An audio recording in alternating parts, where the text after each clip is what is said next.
السلام علیکم ورحمۃ اللہ وبرکاتہ۔ آج ہم لوگ انشاءاللہ آدم علیہ السلام کے بیٹے قابیل اور حابیل کا قصہ سنیں گے۔ جب آدم علیہ السلام دنیا میں آئے، اللہ تعالیٰ نے انہیں دنیا میں بھیجا، تو کیونکہ آدم علیہ السلام ایک واحد جوڑا تھے، آدم علیہ السلام اور حوا علیہ السلام،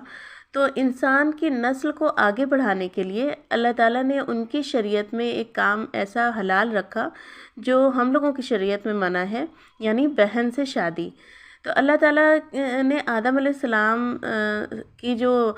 اولاد تھی، اس میں آدم علیہ السلام کے ٹوئنز پیدا ہوتے تھے، ایک وقت میں ایک لڑکا اور ایک لڑکی۔ تو وہ دونوں جو ٹوین ہوتے تھے، وہ دونوں آپس میں بھائی بہن شمار ہوتے تھے، اور دوسرے ٹائم جو بھائی بہن پیدا ہوتے تھے وہ ان کے ایز اے کزن جیسے ہم لوگوں کے ہوتے ہیں نا، اس طرح سے مطلب ان میں شادیاں ہو سکتی تھیں۔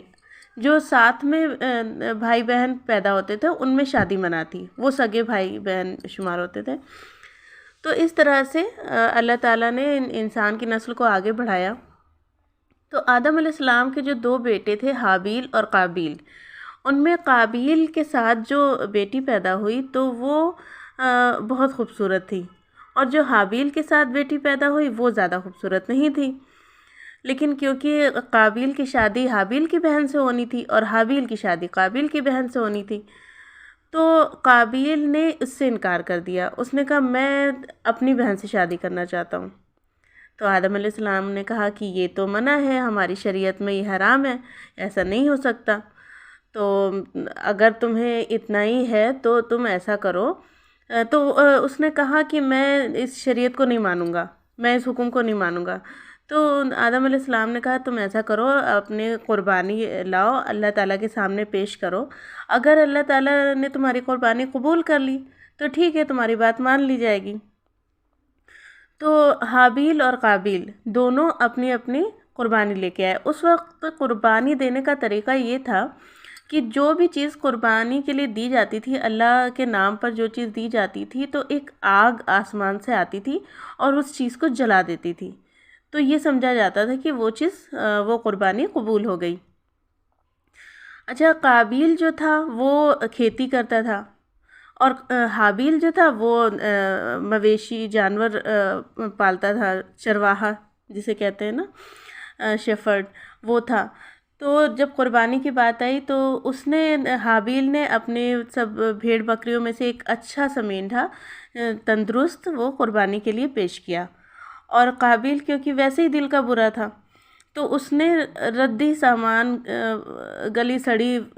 سبزیاں اور فروٹ وہ قربانی کے لیے وہ لے کے آیا۔ تو اس کے بعد وہ آگ آئی اور اس نے حابیل کی قربانی قبول کر لی۔ اب اس کو بہت غصہ آیا، کیونکہ ظاہر ہے سب کے سامنے اس کی بے عزتی ہوئی، اس کی قربانی قبول نہیں ہوئی۔ تو اس نے حابیل سے کہا کہ میں تمہیں قتل کر دوں گا۔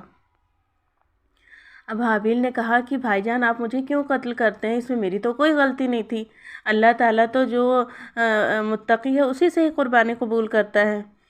تو لیکن کیونکہ اس کو غصے میں تو انسان سوچتا نہیں ہے کہ کیا صحیح کیا غلط، بس اسے یہ لگا کہ بس میری بے عزتی ہوئی ہے اور وہ حابیل کی وجہ سے ہوئی ہے، تو بس اس نے کہا کہ میں تمہیں قتل کروں گا۔ اب جب حابیل نے دیکھا کہ بھائی کے اوپر کسی بات کا اثر نہیں ہو رہا ہے، وہ قتل کرنے پر تلا ہوا ہے، تو اس نے بھائی کو جھنجھوڑنے کے لیے، یہ احساس دلانے کے لیے کہ یہ کتنا بڑا جرم ہے، اس سے کہا ٹھیک ہے، آپ چاہتے ہیں کہ مجھے قتل کریں تو آپ مجھے قتل کر دیں، لیکن اگر آپ مجھے قتل کرنے کے لیے اپنا ہاتھ بڑھائیں گے تو میں اپنا ہاتھ آپ کے لیے نہیں بڑھاؤں گا، میں آپ کو قتل نہیں کروں گا۔ میں تو چاہتا ہوں کہ آپ جب جائیں اللہ تعالیٰ کے پاس تو آپ میرے بھی گناہ اپنے سر لے کے جائیں، کیونکہ جو آدمی ناحق قتل ہوتا ہے، مطلب جس کو کوئی معصوم ہوتا ہے اس کو ایسے ہی قتل کر دیا جاتا ہے، تو اس کے جو بھی گناہ ہوتے ہیں وہ قتل کرنے والے کے سر ہو جاتے ہیں، ٹھیک ہے؟ تو اس نے کہا کہ میں تو چاہتا ہی ہوں آپ میرے بھی گناہ لے کر جائیں، میں تو صاف ستھرا ہو کر جاؤں گا اللہ تعالیٰ کے پاس، اور آپ میرے بھی گناہ لے کر جائیں گے، اپنے بھی گناہ لے کر جائیں گے، اور آپ جہنم میں جائیں گے اس طرح تو۔ لیکن کیونکہ وہ اس کے اوپر غصہ سوار تھا، اس کو کچھ سمجھ میں نہیں آ رہا تھا، آخر شیطان بھی اس کے پیچھے لگا ہوا تھا، کیونکہ جب انسان بہت زیادہ غصے میں ہوتا ہے تو شیطان اس کی عقل گم کر دیتا ہے، شیطان اسے اپنے قبضے میں کر لیتا ہے، اسی لیے بہت زیادہ غصہ کرنے سے منع کیا گیا ہے۔ تو بہرحال وہ بالکل بضد ہو گیا کہ نہیں، میں اب تمہیں قتل کر کے رہوں گا۔ حابیل نے بہت اس طرح کی باتیں کریں کہ اس کی بھائی کی شاید سمجھ میں آ جائے کہ بھائی میں تو آپ کو نہیں ماروں گا، آپ اگر اپنا ہاتھ بڑھائیں گے بھی میں نہیں بڑھاؤں گا اپنا ہاتھ، اور لیکن آخر قابیل نے حابیل کو قتل کر دیا۔ اب جب اس نے قتل کر دیا، کیونکہ یہ دنیا میں پہلا قتل تھا ناحق، ابھی تک کسی کی موت نہیں ہوئی تھی، ابھی تک آدم علیہ السلام بھی زندہ تھے، اور یہ پہلا قتل تھا، تو قابیل کی سمجھ میں نہیں آیا کہ میں اپنے بھائی کی لاش کا کیا کروں۔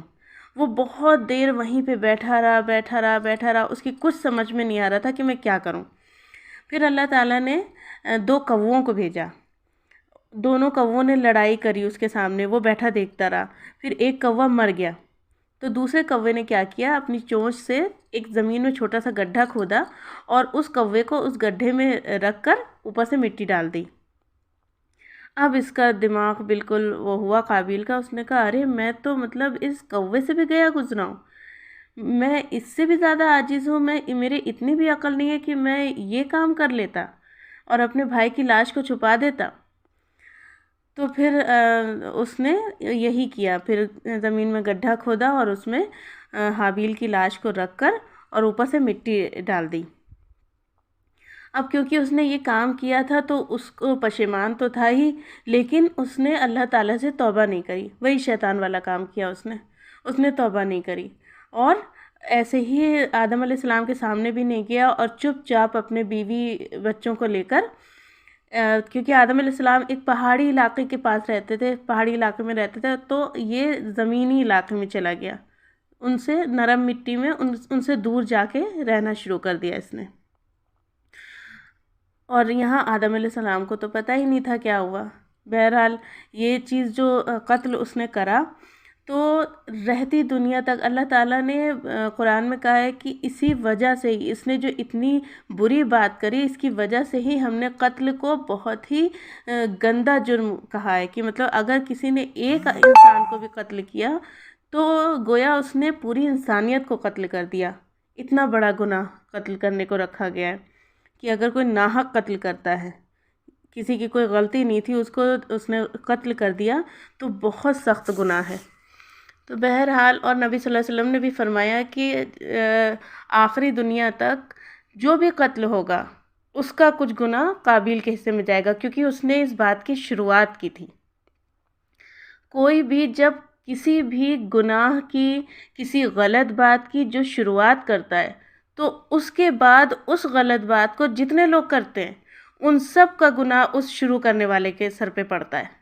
وہ سب کا گناہ لے کے جاتا ہے اپنے ساتھ، اتنا سخت گناہ ہے۔ اسی لیے ہم لوگوں کو کسی بھی میسج کو، جیسے واٹس ایپ پہ آتا ہے، فیس بک پہ آتا ہے، انسٹاگرام پہ، تو کسی بھی میسج کو بنا تحقیق کیے، یہ جب تک نہ پتہ چل جائے کہ یہ صحیح ہے یا غلط ہے، اسے فارورڈ نہیں کرنا چاہیے، ٹھیک ہے؟ کیونکہ اس کا جو گناہ ہے نا، اگر ہم نے کوئی جھوٹی بات پھیلا دی تو جتنے لوگ پڑھیں گے، یا پھر ہم نے کوئی میوزک سینڈ کر دی تو جتنے لوگ سن رہے ہیں ان سب کا گناہ ہمارے سر آ رہا ہے۔ اس لیے کوئی بھی چیز فارورڈ کرتے ہوئے بہت احتیاط کرنی چاہیے کہ وہ سچ ہو بات، تبھی فارورڈ کریں، ہمیں پتہ ہے کہ یہ سچ ہے، اور اگر ذرا سا بھی شبہ ہو کہ نہیں پتہ نہیں سچ ہے کہ غلط ہے تو اسے مت فارورڈ کریں، کوئی بات نہیں، ٹھیک ہے؟ تو اس بات کی احتیاط کرنی چاہیے کہ کوئی بھی غلط بات ہم سے نہ شروع ہو، کوئی بھی بات جو ہم سے شروع ہوگی اس سب جتنے لوگ فالو کریں گے اسے، ان سب کا گناہ ہمارے سر آئے گا۔ تو انشاءاللہ نیکسٹ ویک ہم لوگ کوئی دوسری اسٹوری دیکھیں گے، ٹھیک ہے؟ اپنا خیال رکھیے گا۔ السلام علیکم ورحمۃ اللہ وبرکاتہ۔